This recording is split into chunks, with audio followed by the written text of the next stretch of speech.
नमस्कार दोस्तों, स्वागत है आपका सिर रवि क्लासेज में। इससे पहले यूनानी आक्रमण का एक वीडियो डाला था, उसमें 17 क्वेश्चन थे। उससे पहले भागवत व अन्य धर्म का वीडियो डाला था, उसमें 80 क्वेश्चन थे। ये 2 वीडियो थे। और उससे पहले बौद्ध धर्म के जो वीडियो डाले थे उसमें 251 प्रश्न, जैन धर्म के 141 प्रश्न, महाजनपद काल के 101 प्रश्न, वैदिक सभ्यता के 302 प्रश्न, हड़प्पा सभ्यता के 224 प्रश्न, पाषाण काल के 106 प्रश्न पहले डाल चुका हूँ। और ये मौर्य काल का पहला वीडियो है। अगर आपने वो पहले वाले वीडियो नहीं देखे हैं तो इस वीडियो के डिस्क्रिप्शन में उस वीडियो के लिंक मिल जाएंगे, एक बार जाकर के ज़रूर देखना, आपको ज़रूर पसंद आएगा। ये मौर्य काल का पहला वीडियो है। मौर्य काल के लगभग 50-50 क्वेश्चन के 7 से 8 वीडियो बनेंगे, यानी 350 से 400 प्रश्न कुल मिला के होंगे। और ये सारे के सारे प्रश्न वो प्रश्न हैं जो पहले एग्जाम में पूछे जा चुके हैं। एक भी प्रश्न ऐसा नहीं है जो एग्जाम में पूछा हुआ नहीं है और वीडियो में डाला है।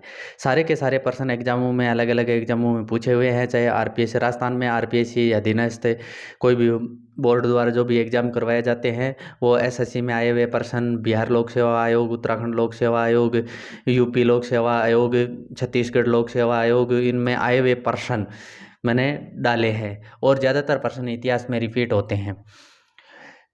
ज़्यादा समय नहीं लेते हुए वीडियो को स्टार्ट करते हैं। मौर्य काल का ये पहला वीडियो है और इसमें पहले प्रश्न से स्टार्ट करते हैं। प्रश्न संख्या 1, भारतीय पुरालेख से संबंधित अधोलिखित कथनों को पढ़िए।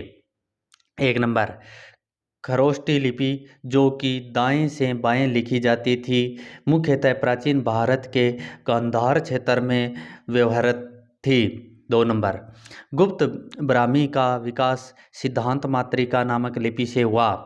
3 नंबर, जेम्स प्रिंसेप ने पियदसी नाम से जारी किए गए अभिलेखों के शासक के रूप में मौर्य शासक अशोक की पहचान की। उपरोक्त में कौन सा या से कथन सत्य है? 1 नंबर केवल 1, 2 नंबर केवल 2, 3 नंबर केवल 3, 4 नंबर उपरोक्त में से कोई नहीं। तो इसमें अपना आंसर हो जाएगा 3 नंबर। 3 नंबर आंसर है वो राइट हो जाएगा। जेम्स प्रिंसेप ने पियदसी नाम से जारी किए गए अभिलेखों के शासक के रूप में मौर्य शासक अशोक की पहचान की। 3 नंबर ऑप्शन है इसमें ये राइट है और बाकी ये दोनों गलत है। अगला क्वेश्चन है 2 नंबर,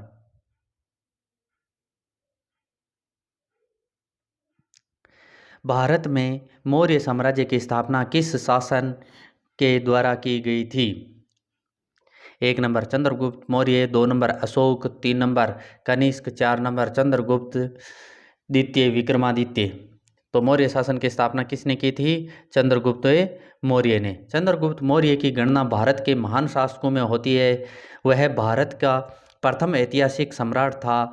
वह ऐसा पहला सम्राट था जिसने वृहद भारत पर अपना शासन स्थापित किया था और इसका विस्तार ब्रिटिश साम्राज्य से बड़ा था। उसके साम्राज्य की सीमा ईरान से मिलती थी। उसने ही भारत को सर्वप्रथम राजनीतिक रूप में से एकवद्ध किया था। अगला क्वेश्चन है 3 नंबर, निम्नलिखित में से कौन सा सबसे पुराना राजवंश है? 1 नंबर गुप्त, 2 number Maurya, 3 number Vardhan, 4 number Kushan. तो कौन से सबसे पुराना राजवंश है? मौर्य राजवंश है, वो सबसे पुराना राजवंश है। अगला क्वेश्चन है 4 नंबर, जिसके ग्रंथ में से चंद्रगुप्त मौर्य का विशिष्ट रूप से वर्णन हुआ है वह है? 1 नंबर भास के ग्रंथ में Bhasa, 2 number Shudraka, 3 number Vishakhadatta, 4 number अश्वघोष। तो किसके ग्रंथ में हुआ है? विशाखदत्त के जो ग्रंथ है उसके अंदर विशिष्ट रूप से वर्णन हुआ है। विशाखदत्त का ग्रंथ था मुद्रा राक्षस। इसमें चंद्रगुप्त मौर्य के बारे में विस्तृत जानकारी अपने को मिलती है। इस ग्रंथ में चंद्रगुप्त को नंदराज का पुत्र माना गया है। मुद्रा राक्षस में चंद्रगुप्त को वर्षल तथा कुलहीन की भी कहा गया है, कुलहीन भी बताया गया है। अगला क्वेश्चन है 5 नंबर, यूनानी लेखक जस्टिन द्वारा किसे सेंड्रोकोट्स कहा गया है? तो किसे कहा गया है सेंड्रोकोट्स से? 1 नंबर चंद्रगुप्त मौर्य को, 2 नंबर चंद्रगुप्त प्रथम को, 3 नंबर चंद्रगुप्त द्वितीय को, 4 नंबर समुद्रगुप्त। तो किसको कहा गया है? चंद्रगुप्त मौर्य को। 1 नंबर आंसर है वो अपना राइट आंसर हो जाएगा। विलियम जोन्स पहले विद्वान थे जिन्होंने सेंड्रोकोप्ट की पहचान मौर्य शासक चंद्रगुप्त मौर्य से की। एरियन तथा प्लूटार्क ने चंद्रगुप्त मौर्य को एंड्रोकोट्स के रूप में वर्णित किया, जबकि जस्टिन ने सेंड्रोकोट्स और सिकंदर महान की भेंट का उल्लेख किया है। अगला क्वेश्चन है 6 नंबर, सेंड्रोकोट्स से चंद्रगुप्त मौर्य की पहचान किसने की? ये दोनों प्रश्न। 1 number William Jones, 2 number V Smith, 3 number R K Mukherjee, 4 number D R Bhandarkar. तो किसने की? अभी मैंने बताया था विलियम जोन्स। अपना छठे का आंसर हो जाएगा 1 नंबर। 7वां प्रश्न है, निम्न में से किसने सेंड्रोकोट्स, चंद्रगुप्त मौर्य और सिकंदर महान की भेंट का उल्लेख किया है? 1 number Pliny, 2 number Justin, 3 number Strabo, 4 number Megasthenes. तो किसने इसका उल्लेख किया है? जस्टिन ने। 2 नंबर ऑप्शन है वो अपना राइट आंसर हो जाएगा। निम्नलिखित में से किस मौर्य स्तंभ या किन स्तंभों पर सिंह शीर्ष का है? 1 नंबर सारनाथ स्तंभ, 2 नंबर सांची स्तंभ, 3 नंबर कोलुहा स्तंभ, 4 नंबर लोरिया नंदनगढ़ स्तंभ। नीचे दिए गए कूट से आप अपना सही उत्तर दीजिए। 1 नंबर केवल 1, 2 नंबर 1 और 2, 3 नंबर 1, 2 और 3, 4 नंबर 1, 2, 3 और 4। तो इसमें अपना राइट आंसर हो जाएगा 1, 2, 3 और 4। ये चारों स्तंभ है वो सिंह शीर्ष के है। अपना 4 नंबर ऑप्शन है वो राइट आंसर हो जाएगा। अगला क्वेश्चन है 9 नंबर, अशोक ने गया जिले में बराबर पहाड़ी पर किसके लिए गुफाएं खुदवाई? 1 नंबर आजीवक, 2 नंबर महासंगिक, 3 नंबर निगंठ, 4 नंबर थेरावादी। तो किसके लिए गुफाएं खुदवाई थी? आजीवकों के लिए गुफाएं खुदवाई थी। ये राज्याभिषेक के 12वें वर्ष में अशोक ने बराबर की पहाड़ियों में 2 गुफाएं आजीवकों को प्रदान की थी। वर्ष भी आपको याद रखना है, कई बार पूछ लिया जाता। अगला क्वेश्चन है 10 नंबर, निम्नलिखित में से कौन सा कथन सत्य नहीं है? 1 नंबर, अशोक के औपचारिक राज्यारोहण में विलंब हुआ था। 2 नंबर, 5वें शिलालेख में अशोक के भाइयों के अंतःपुर की जानकारी मिलती है। 3 नंबर, अशोक बिंदुसार के समय तक्षशिला का और उज्जैन का वायसराय था। 4 नंबर, अशोक बिंदुसार का छोटा भाई था।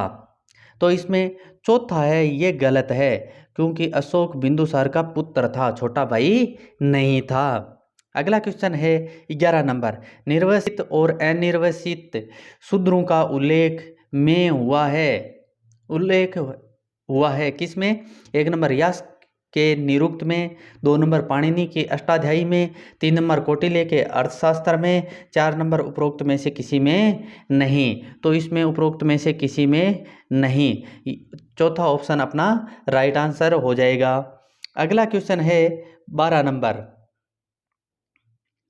अशोक के निम्न में से किस शिलालेख में 1 ग्राम के भू राजस्व में रियायत का उल्लेख है? 1 नंबर लुम्बिनी का स्तंभ लेख, 2 नंबर सारनाथ का स्तंभ लेख, 3 नंबर गिरनार का शिलालेख, 4 नंबर सांची का स्तंभ लेख। तो किसमें लुम्बिनी का स्तंभ लेख है? इसमें एक गांव का राजस्व है वो उसमें छूट दी गई है। अशोक अपने राज्याभिषेक के 20वें वर्ष बाद लुम्बिनी ग्राम गया था और उसने लुम्बिनी ग्राम को कर मुक्त घोषित कर दिया तथा केवल 1/8 भाग कर के रूप में लेने की घोषणा की थी। वैसे 1/6 लिया जाता था, परंतु यहाँ पे 1/8 की घोषणा कर दी थी और इस लेख में ये वर्णन मिलता है। एकमात्र लेख है जिसमें भू राजस्व के बारे में जानकारी मिलती है। अगला क्वेश्चन है 13 नंबर, बिंदुसार के दरबार में कौन राजदूत था? 1 number Machiavelli, 2 number Megasthenes, 3 number Deimachus, 4 number Antiochus प्रथम। तो कौन राजदूत था? डायमेक्स। 3 नंबर ऑप्शन अपना राइट आंसर हो जाएगा। बिंदुसार के समय सीरिया का शासक एंटियोकस प्रथम ने डायमेक्स नामक राजदूत को भेजा। मिस्र के शासक टोलमी द्वितीय फिलाडेल्फस ने डायनोसिस नामक राजदूत बिंदुसार के दरबार में भेजा था। अगला क्वेश्चन है 14 नंबर, अपने धर्म का प्रचार करने के लिए अशोक ने निम्नलिखित की सेवाएं ली? 1 नंबर राजयुक, 2 नंबर प्रादेशिक, 3 नंबर युक्त, 4 नंबर ये सभी। तो इसमें अपना आंसर हो जाएगा ये सभी। इन सभी की है वो अशोक ने सहायता ली थी। अशोक अपने तीसरे शिलालेख में धर्म प्रचार के लिए नियुक्त राजकों, प्रदेशकों और युक्तों को यह आज्ञा देता है कि प्रत्येक 5वें वर्ष उज्जैनी और तक्षशिला में हर तीसरे वर्ष राज्य का भ्रमण करें एवं जनता को धर्मोपदेश दे। यह अभिलेख अशोक के राज्याभिषेक के 12वें वर्ष में जारी किया। अभिलेख में इसे अनुसंधान कहा गया है। अगला क्वेश्चन है 15 नंबर। 15 नंबर प्रश्न है, भारत में सामंतों का सही कालानुक्रम क्या है? 1 नंबर गुप्त, हर्ष, विक्रम, शक। 2 नंबर विक्रम, हर्ष, गुप्त, शक। 3 नंबर गुप्त, शक, विक्रम, हर्ष। 4 नंबर विक्रम, शक, गुप्त, हर्ष। तो इसमें अपना ऑप्शन हो जाएगा 4 नंबर। सबसे पहले विक्रम, उसके बाद में शक, उसके बाद में गुप्त, उसके बाद में हर्ष। विक्रम संवत है, इसे करत संवत या मालव संवत भी कहा जाता है। ये 57 ईसा पूर्व मालवा के शासक विक्रमादित्य ने शकों को पराजित कर इसे परिवर्तित किया था। उसके बाद में आता है शक संवत। शक संवत है, ये 78 ईस्वी में। प्रवर्तक इसका था कुषाण शासक कनिष्क। बाद में आता है गुप्त संवत। गुप्त संवत 320 ईस्वी, चंद्रगुप्त प्रथम। और उसके बाद में आता है हर्ष संवत 606 ईस्वी, कन्नौज के शासक हर्षवर्धन द्वारा। तो इसका अपना सही क्रम है विक्रम, शक, गुप्त, हर्ष। अगला क्वेश्चन है 16 नंबर। प्राचीन व्यापारिक मार्ग दक्षिणापथ विस्तृत था। 1 नंबर पाटलिपुत्र से प्रतिष्ठान, 2 नंबर विदिशा से प्रतिष्ठान, 3 नंबर तक्षशिला से कांचीपुरम, 4 नंबर पाटलिपुत्र से उरेयूर। तो इसमें अपना आंसर हो जाएगा 2 नंबर विदिशा से प्रतिष्ठान। अगला क्वेश्चन है 17 नंबर। निम्नलिखित में से कौन सी अशोक के शासन के समय प्रांतीय राजधानी नहीं थी? 1 number Takshashila, 2 number Tosali, 3 number Swarnagiri, 4 number Dhauli. तो धौली प्रांतीय राजधानी नहीं थी। उत्तरापंथ की राजधानी थी तक्षशिला, अवंती राष्ट्र की उज्जैनी, प्राची की पाटलिपुत्र, कलिंग की तोसाली और दक्षिणापथ की स्वर्णगिरी राजधानियाँ थी, धौली नहीं थी। अगला क्वेश्चन है 18 नंबर। निम्नलिखित में से कौन सा अशोक का द्विभाषीय अभिलेख है? 1 नंबर लंगमान, 2 नंबर शाह ए कुना, 3 नंबर तक्षशिला, 4 नंबर शाहबाजगढ़ी। तो द्विभाषीय अभिलेख एकमात्र अभिलेख है शाह ए कुना कंधार वाला अभिलेख है, वो यूनानी व अरेमाइक लिपियों में लिखा गया था। 2 नंबर ऑप्शन अपना राइट आंसर हो जाएगा। अगला क्वेश्चन है 19 नंबर। निम्न में से कौन अशोक मौर्य द्वारा बौद्ध धर्म के प्रचारार्थ नहीं भेजा गया? 1 नंबर महिष, 2 नंबर रक्षित, 3 नंबर महादेव, 4 नंबर धर्म रक्षित। तो किसको नहीं भेजा गया? इसमें अपना ऑप्शन हो जाएगा 1 नंबर। कौन सा? 1 नंबर। इसमें देखो जो अशोक ने धर्म प्रचारक भेजे थे, महेंद्र तथा संघमित्रा को भेजा था श्रीलंका, मध्यांतिक को भेजा था कश्मीर और कंधार, महारक्षित को यूनान देश, महाधर्मरक्षित को महाराष्ट्र, महादेव को मैसूर या महिष मंडल और रक्षित को बनवासी कर्नाटक, धर्मरक्षित को अप्रांतक, माझिम को हिमालय देश और सोन और उत्तर को स्वर्ण भूमि भेजा गया था। इसमें महिष का वर्णन नहीं मिलता। अगला क्वेश्चन है 20 नंबर। निम्नलिखित में से कौन सा मौर्य काल में भूमि संबंधी कर नहीं था? 1 नंबर भाग, 2 नंबर बलि, 3 नंबर उद्दक, 4 नंबर शुल्क। तो शुल्क है वो भूमि संबंधी कर नहीं था। अगला क्वेश्चन है 21 नंबर। प्राचीन भारत का कालखंड जिसमें मंडप कूपों यानी घेरदार कुओं का सबसे पहले उल्लेख मिलता है? 1 नंबर मौर्य काल, 2 नंबर महाजनपद काल, 3 नंबर गुप्त काल, 4 नंबर वर्धन काल। तो किस काल में मिलता है? मौर्य काल में। अपना 1 नंबर ऑप्शन है वो राइट आंसर हो जाएगा। अगला क्वेश्चन है 22 नंबर। कौटिल्य प्रधानमंत्री थे चंद्रगुप्त विक्रमादित्य के, 2 नंबर अशोक के, 3 नंबर चंद्रगुप्त मौर्य के, 4 नंबर राजा जनक के। तो किसके प्रधानमंत्री थे? चंद्रगुप्त मौर्य के प्रधानमंत्री थे। विष्णुगुप्त चाणक्य, कौटिल्य, ये एक के नाम हैं। चंद्रगुप्त मौर्य का प्रधानमंत्री तथा पुरोहित दोनों पद इसके पास थे। इन्होंने एक ग्रंथ लिखा था, पुस्तक लिखी थी राजनीतिक शास्त्र पर, अर्थशास्त्र पुस्तक का नाम था। बहुत ही प्रसिद्ध पुस्तक है और उसमें भारत के राज शासन के ऊपर उपलब्ध प्राचीनतम पुस्तक माना जाता है उस पुस्तक को। अगला क्वेश्चन है 23 नंबर। चाणक्य अपने बचपन के किस नाम से जाने जाते थे? बचपन में किस नाम से जाने जाते थे? 1 number Ajay, 2 number Chanakya, 3 number Vishnugupta, 4 number Devagupta. तो बचपन में किस नाम से जाने जाते थे? विष्णुगुप्त के नाम से जाने जाते थे। अगला क्वेश्चन है कौटिल्य का अर्थशास्त्र है एक नंबर चंद्रगुप्त मौर्य के संबंध में नाटक, 2 नंबर आत्मकथा, 3 नंबर चंद्रगुप्त मौर्य का इतिहास, 4 नंबर शासन के सिद्धांतों की पुस्तक। तो अपना आंसर हो जाएगा 4 नंबर शासन के सिद्धांतों की पुस्तक। अगला क्वेश्चन है 25 नंबर। निम्नलिखित में से राज्य के सप्तांग सिद्धांत के अनुसार राज्य का 7वां अंग कौन सा था? जो कौटिल्य की पुस्तक है अर्थशास्त्र, उसमें सप्तांग सिद्धांत दिया हुआ है। इसमें से 7वां सिद्धांत कौन सा था? 1 नंबर जनपद, 2 नंबर दुर्ग, 3 नंबर मित्र, 4 नंबर कोष। तो इसमें 7वां सिद्धांत कौन सा था?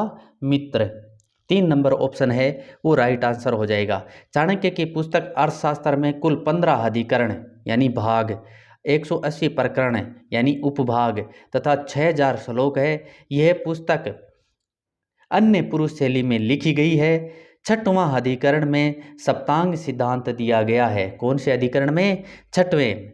और ये सप्तांग सिद्धांत में सबसे पहले राजा, दूसरे नंबर पर अमात्य, तीसरे पर जनपद, चौथे पर दुर्ग, 5वें पर कोष, 6ठे पर दंड और 7वें पर मित्र। ये सप्तांग सिद्धांत में दिया गया है। अगला क्वेश्चन है 26 नंबर। कौटिल्य के अर्थशास्त्र में किस पहलू पर प्रकाश डाला गया है? 1 नंबर आर्थिक जीवन पर, 2 नंबर राजनीतिक नीतियाँ, 3 नंबर धार्मिक जीवन, 4 नंबर सामाजिक जीवन। तो किसके ऊपर प्रकाश डाला गया है? राजनीतिक नीतियों के ऊपर प्रकाश है वो डाला गया है। अगला क्वेश्चन है निम्नलिखित में से किसकी तुलना में क्या मैकियावेली के प्रिंस की जा सकती है? 27 नंबर प्रश्न। निम्नलिखित में से किसकी तुलना मैकियावेली के प्रिंस से की जा सकती है? ये बीच में थोड़ा गलत लिख दिया गया है, इस वजह से। किसकी तुलना मैकियावेली के प्रिंस से की जा सकती है? 1 नंबर कालिदास के मालवी का अग्निमित्रम, 2 नंबर कौटिल्य के अर्थशास्त्र, 3 नंबर वात्स्यायन का कामसूत्र, 4 नंबर तिरुवल्लुवर का तिरुकुराल। तो किसकी की जा सकती है? कौटिल्य के अर्थशास्त्र की तुलना है वो मैकियावेली, एक बहुत ही प्रसिद्ध विद्वान हुए थे, उनकी पुस्तक का नाम है प्रिंस, तो उनसे की जा सकती है। राजनीति विज्ञान की पुस्तक है प्रिंस, और उस कौटिल्य है कि जो अर्थशास्त्र है ये भी राजनीति से संबंधित पुस्तक है, इसलिए इसकी तुलना की जा सकती है। अगला क्वेश्चन है 28 नंबर। अशोक की धम्म नीति का मुख्य सिद्धांत था? स्वनियंत्रण, 2 नंबर दान, 3 नंबर दया, 4 नंबर संयम। तो क्या था? स्वनियंत्रण। 1 नंबर ऑप्शन है वो अपना राइट आंसर हो जाएगा। धम्म शब्द संस्कृत भाषा के धर्म का प्राकृत रूपांतरण है। अपने दूसरे तथा 7वें स्तंभ लेखों में अशोक ने धम्म की व्याख्या इस प्रकार की है। धम्म है साधुता, बहुत से कल्याणकारी कार्य करना, पाप रहित होना, मृदुता, दूसरों के प्रति व्यवहार में मधुरता, दया, दान तथा शुचिता, प्राणियों का वध न करना, जीव हिंसा न करना, माता पिता तथा बड़ों की आज्ञा मानना, गुरुजनों के प्रति आदर, मित्र परिचितों, संबंधियों, ब्राह्मणों तथा श्रवणों के प्रति दानशीलता तथा उचित व्यवहार, दासों तथा भृत्यों के प्रति उचित व्यवहार भी धर्म के अंतर्गत आते हैं। अशोक ने धम्म की प्रगति में बाधक पाप की भी व्याख्या की है। चंडता, निठुरता, क्रोध, मान, ईर्ष्या। अशोक ने नित्य आत्म परीक्षण पर भी बल दिया है। अगला क्वेश्चन है 29 नंबर। मौर्य काल में विष्टि शब्द का क्या अर्थ है? 1 नंबर प्रांत, 2 नंबर जिला, 3 नंबर बंधुआ मजदूर, 4 नंबर ग्राम। तो विष्टि का मतलब बेगार या बंधुआ मजदूरी होता है। 3 नंबर ऑप्शन अपना राइट आंसर हो जाएगा। अगला क्वेश्चन है, चाणक्य जो चंद्रगुप्त मौर्य का प्रधानमंत्री था किस विश्वविद्यालय का अध्यापक था? 1 number Takshashila, 2 number Ujjaini, 3 number Pataliputra, 4 number Vikramshila. तो किस विद्यालय का अध्यापक था? तक्षशिला। 1 नंबर ऑप्शन है वो राइट आंसर हो जाएगा। वर्तमान में पाकिस्तान के रावलपिंडी जिले में स्थित तक्षशिला प्राचीन समय में गंधार राज्य की राजधानी थी। यह धनुर्विद्या तथा वेदक की शिक्षा के लिए पूरे विश्व में प्रसिद्ध था। यहाँ कौशल के राजा प्रसेनजीत, मगध के राजवेद जीवक, चाणक्य, बौद्ध विद्वान वसुबंधु तथा चंद्रगुप्त मौर्य जैसे कई लोगों ने शिक्षा यहाँ प्राप्त की थी। ये विश्व भर के विद्यार्थी यहाँ पढ़ने के लिए आते थे। अगला क्वेश्चन है, इंडिका की रचना किसने की थी? 1 number Megasthenes, 2 number Plutarch, 3 number Seleucus, 4 number Sikandar. तो किसने की थी इंडिका की रचना? मेगास्थनीज ने। मेगास्थनीज सेल्यूकस का राजदूत था। ये चंद्रगुप्त मौर्य के दरबार में रहता था, नियुक्त किया था इसने, सेल्यूकस ने। इसका जो ग्रंथ है, पुस्तक लिखी थी, उसका नाम था इंडिका। ये मूल रूप से वर्तमान में उपलब्ध नहीं है, फिर भी इसके उद्धरण है अनेक विद्वानों के, जो यूनानी लेखक है उनके विवरण में मिलता है। और उनमें है Arrian, Strabo, Plutarch, Pliny, Justin, Diodorus. इनके उद्धरणों में इनका विवरण मिलता है। सर्वप्रथम 1846 में डॉक्टर स्वानवेग ने समस्त उद्धरणों को संग्रहित करके प्रकाशित किया था। 1891 में मैकरिंडल ने इसका अंग्रेजी में अनुवाद किया। इंडिका एक अन्य यूनानी लेखक एरियन की कृति मानी जाती है। एक दूसरी इंडिका है वो एरियन की कृति मानी जाती है। अगला क्वेश्चन है 32 नंबर। मौर्य काल में प्रचलित विनिमय का माध्यम था? कपदक, पुराण, 2 नंबर चूर्णी, 3 नंबर पण, 4 नंबर दिनार। तो क्या था? पण। 3 नंबर ऑप्शन है वो अपना राइट आंसर हो जाएगा। पण मौर्य काल की राजकीय मुद्रा थी। यह 3/4 तोले के बराबर चांदी का एक सिक्का था। इसके ऊपर सूर्य, चंद्र, पीपल, मयूर, बेल, सर्प आदि खुदे होते थे। इन्हें आहत सिक्का भी कहा जाता था। इस काल में सिक्के स्वर्ण, चांदी और तांबे के बने होते थे। अगला क्वेश्चन है 33 नंबर। किस शासक के शासन समय में जैन धर्म दो संप्रदायों में विभाजित हुआ? 1 number Bimbisara, 2 number Ajatashatru, 3 number Chandragupta Maurya, 4 number Bindusara. तो किसके काल में विभाजित हुआ था? चंद्रगुप्त मौर्य के काल में। 2 भागों में दिगंबर और श्वेतांबर। दिगंबर जो भद्रबाहु के नेतृत्व में और श्वेतांबर है वो स्थूलभद्र के नेतृत्व में बंट गया था। अगला क्वेश्चन है 34 नंबर। निम्नलिखित में से किसने मगध की राजधानी वैशाली को बनाया था? 1 number Ajatashatru, 2 number Shishunaga, 3 number Kalashoka, 4 number Mahapadmananda. तो किसने बनाया था? शिशुनाग ने। 2 नंबर ऑप्शन है वो अपना राइट आंसर हो जाए। अगला क्वेश्चन है 35 नंबर। अशोक के किस शिलालेख में कलिंग युद्ध का वर्णन है? 1 नंबर 10वें शिलालेख में, 2 नंबर 11वें शिलालेख में, 3 नंबर 12वें शिलालेख में, 4 नंबर 13वें शिलालेख में। तो किस शिलालेख में वर्णन है? 13वें शिलालेख में वर्णन है। यह युद्ध अशोक के राज्याभिषेक के 8 वर्ष पश्चात 9वें वर्ष में हुआ था। ये कई बार पूछा जाता है कौन से वर्ष में हुआ था? 9वें वर्ष में। अगला क्वेश्चन है 36 नंबर। चंद्रगुप्त मौर्य का प्राचीनतम अभिलेखीय उद्धरण निम्न में से किस अभिलेख में मिलता है? 1 नंबर अशोक का बराबर गुफा अभिलेख, 2 नंबर दशरथ का नागार्जुन गुफा अभिलेख, 3 नंबर अशोक का जूनागढ़ अभिलेख, 4 नंबर रुद्रदामन का जूनागढ़ शिला अभिलेख। तो किस में मिलता है? 4 नंबर ऑप्शन है इसमें रुद्रदामन के जूनागढ़ अभिलेख में मिलता है। 4 नंबर ऑप्शन राइट आंसर हो जाएगा। अगला क्वेश्चन है 37 नंबर। मौर्य प्रशासन के रूप दर्शक था? 1 नंबर मंच प्रबंधक, 2 नंबर स्वर्ण, चांदी तथा तांबे का परीक्षक, 3 नंबर सिक्कों का परीक्षक, 4 नंबर गणिकाओं का अध्यक्ष। तो रूप दर्शक होता था सिक्कों का परीक्षक। 3 नंबर ऑप्शन है वो अपना राइट आंसर हो जाएगा। अगला क्वेश्चन है 38 नंबर। मौर्य प्रशासन में माप और तोल का अध्यक्ष था। संस्था अध्यक्ष 2 नंबर, लवण अध्यक्ष 3 नंबर, शुल्क अध्यक्ष 4 नंबर, पोतवा अध्यक्ष। तो कौन होता था? पोतवा अध्यक्ष। 4 नंबर ऑप्शन है अपना राइट आंसर है हो जाएगा।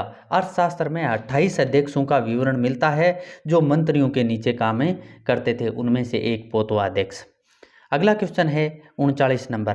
प्राचीन भारत का प्रसिद्ध शासक जिसने अपने जीवन के अंतिम दिनों में जैन धर्म अपनाया था। 1 number Chandragupta Maurya, 2 number Ashoka, 3 number Samudragupta, 4 number Bindusara. तो किसने अपनाया था? 1 नंबर ऑप्शन है राइट हो जाएगा, चंद्रगुप्त मौर्य। चंद्रगुप्त मौर्य है वो जैन मुनि बुद्रभहु से जैन धर्म की दीक्षा ली और अंतिम दिनों में वो कर्नाटक के श्रवण बेलगोला वहाँ चले गए, वहाँ सलेक्शन पद्धति द्वारा अपना शरीर त्याग किया था। अगला क्वेश्चन है 40 नंबर। भारत में अशोक का शासनकाल था। 1 नंबर 273 से 232 ईसा पूर्व, 2 नंबर 273 से 228 ईसा पूर्व, 3 नंबर 273 से 222 ईसा पूर्व, 4 नंबर इनमें से कोई नहीं। तो इसमें अपना 1 नंबर आंसर है वो सही हो जाएगा। 273 से 232 ईसा पूर्व अशोक का शासनकाल रहता है। अशोक का विधिवत राज्याभिषेक होता है 269 ईसा पूर्व। वैसे तो अशोक 273 ईसा पूर्व ही मगध के सिंहासन पर बैठ चुका था। अगला क्वेश्चन है 41 नंबर। दोस्तों अभी तक वीडियो को लाइक नहीं किया तो वीडियो को लाइक कीजिए, चैनल को सब्सक्राइब कीजिए और अधिक से अधिक अपने दोस्तों के साथ शेयर कीजिए और बेल आइकन जरूर दबा लीजिए, जैसे ही अगला वीडियो डालूं आपके पास नोटिफिकेशन सबसे पहले पहुंच जाए। अगला क्वेश्चन 41 नंबर। अशोक के स्तंभों के बारे में अधोलिखित कथनों को पढ़िए। 1 नंबर अशोक के मुख्य स्तंभ लेख उत्तर भारत में प्राप्त हुए हैं। 2 नंबर 6 स्तंभ लेख हैं जो 7 स्तंभों पर प्राप्त हुए हैं। 3 नंबर स्तंभों की यष्टि तथा ऊर्ध्व भाग 2 अलग अलग पत्थरों से निर्मित है। 4 नंबर ऊर्ध्व भाग की समस्त आकृतियां पशुओं की है। उपरोक्त में से कौन सा से कथन सत्य है? 1 नंबर 1 और 2, 2 नंबर 1, 3 और 4, 3 नंबर 1, 2 और 4, 4 नंबर 1, 2, 3 और 4। तो कौन सा है इसमें?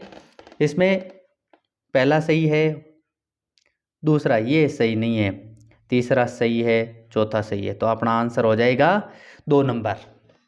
2 नंबर ऑप्शन है वो अपना राइट आंसर है हो जाएगा। अगला क्वेश्चन है 42 नंबर।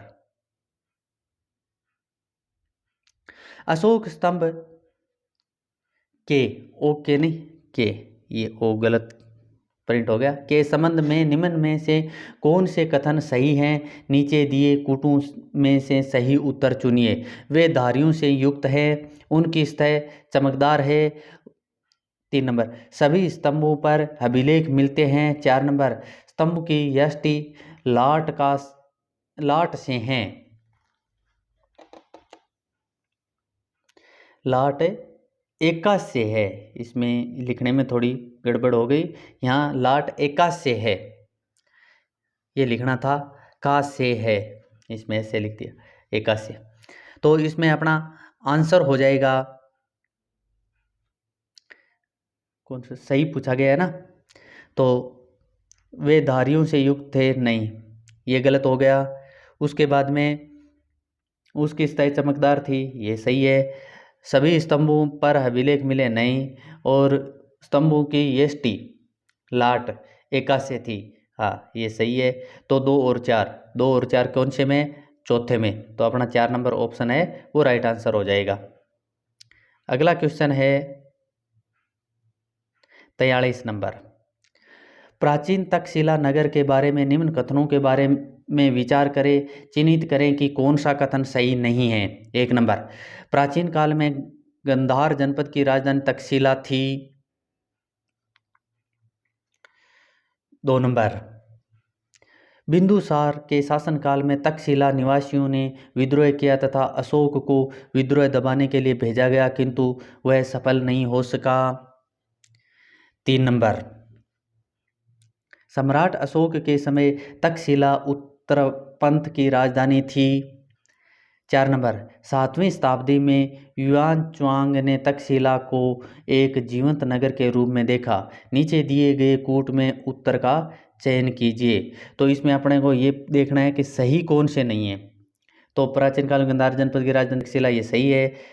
असफल, किंतु वह सफल नहीं हो सका, असफल हुआ कहने का मतलब नहीं, ये सफल हो गया था, इसलिए ये गलत हो गया। तो 1 तो 2 गलत है। सम्राट अशोक के समय तक्षशिला उत्तराखंड की राजधानी थी, ये सही है। और 7वीं शताब्दी में युआन च्वांग ने तक्षशिला का एक जीवंत नगर के रूप में देखा, ये गलत है। तो इसमें अपना आंसर हो जाएगा 2 नंबर, 2 और 4। अगला क्वेश्चन है 44 नंबर। अधोलिखित में से कौन सा सुमेलित नहीं है? सारनाथ जो स्तंभ है उसके 4 सिंह हैं। बाद में रामपुरवा सांड, 3 नंबर संकीसा अश्वय और लोरिया नंदनगढ़ सिंह हैं। तो इसमें ये पूछा गया सुमेलित कौन सा नहीं है, तो 3 नंबर ऑप्शन है वो राइट आंसर हो जाएगा। सुमेलित संकीसा अश्वय नहीं है, यहाँ पर हाथी है, संकीसा हाथी, विशाल हाथी बना हुआ है और इसलिए ये सुमेलित नहीं है और अपना आंसर हो जाएगा। अगला क्वेश्चन है 45 नंबर। सारनाथ स्तंभ पर कुल कितने पशुओं की आकृतियां हैं? 1 नंबर 4, 2 नंबर 1, 3 नंबर 5, 4 नंबर 8। तो कितने पशुओं की आकृतियां हैं? 8 पशुओं की आकृतियां हैं। इस पर 4 सिंह पीठ सटाए हुए बैठे हैं, उसके नीचे चौकी पर 4 पशु घोड़ा, शेर, हाथी और बैल नंदी अंकित है। कुल पशु है 8। अगला क्वेश्चन है 46 नंबर। अशोक के सारनाथ स्तंभ के सिंहों के सिर पर रखे हुए महाधर्मचक्र में कितनी तीलियां थी? 1 नंबर 12, 2 नंबर 22, 3 नंबर 32, 4 नंबर 41। तो कितनी तीलियां थी? 32 तीलियां थी। सिंहों के मस्तक पर महाधर्मचक्र उत्कीर्ण था, इसमें मूलतः 32 तीलियां थी। अगला क्वेश्चन है 47 नंबर। किसके शासन में डिमेक्स भारत आया था? 1 number Chandragupta Maurya, 2 number Bindusara, 3 number Ashoka, 4 number Kanishka. तो किसके काल में आया था? बिंदुसार के काल में आया था। सीरिया के राजा एंटियोकस ने डिमेक्स या डाइमेक्स नामक अपना एक राजदूत बिंदुसार के दरबार में भेजा था, ये मेगस्तानी के स्थान पर आया था। अगला क्वेश्चन है 48 नंबर। पाटलिपुत्र में स्थित चंद्रगुप्त का महल मुख्यतः बना था? 1 नंबर ईंटों का, 2 नंबर पत्थर का, 3 नंबर लकड़ी का, 4 नंबर मिट्टी का। तो किसका बना हुआ था? लकड़ी का बना हुआ था। दोस्तों अभी तक वीडियो को लाइक नहीं किया है तो वीडियो को लाइक कीजिए, चैनल को सब्सक्राइब कीजिए और अधिक से अधिक अपने दोस्तों के साथ शेयर कीजिए। बेल आइकन जरूर दबा लीजिए क्योंकि मौर्य काल के लगभग 400 के आसपास क्वेश्चन आपको मिलने वाले हैं। बेल आइकन दबा लोगे तो नोटिफिकेशन जैसे ही अगला वीडियो डालूं नोटिफिकेशन आपके पास से पहुंच जाएगा। अगला क्वेश्चन है 49 नंबर। किस प्राचीन नगर के अवशेष कुम्हरहार या बुलंदीबाग स्थल से प्राप्त हुए हैं? 1 number Vaishali, 2 number Pataliputra, 3 number Kapilavastu, 4 number Shravasti. तो कौन सा नगर है? पाटलिपुत्र। पाटलिपुत्र ये मौर्य साम्राज्य के चंद्रगुप्त मौर्य के यहाँ से महल मिले हैं। अगला क्वेश्चन है 50 नंबर, इस वीडियो का अंतिम क्वेश्चन। अशोक के अभिलेख और ब्राह्मी लिपि को सर्वप्रथम किसके द्वारा पढ़ा गया था? 1 Cunningham, 2 number James Prinsep, 3 number Max Muller, 4 number Mortimer Wheeler. तो किसके द्वारा पढ़ा गया था? जेम्स प्रिंसेप के द्वारा पढ़ाया गया था। जेम्स प्रिंसेप ने 1837 ईस्वी में इनको पढ़ा था। ये दिल्ली मेरठ अभिलेख था जिसकी खोज टिम्पे थेलर ने 1750 में की थी। दोस्तों उम्मीद करता हूँ आपको वीडियो पसंद आया। वीडियो पसंद आया तो वीडियो को लाइक कीजिए, चैनल को सब्सक्राइब कीजिए, अधिक से अधिक अपने दोस्तों के साथ शेयर कीजिए। धन्यवाद।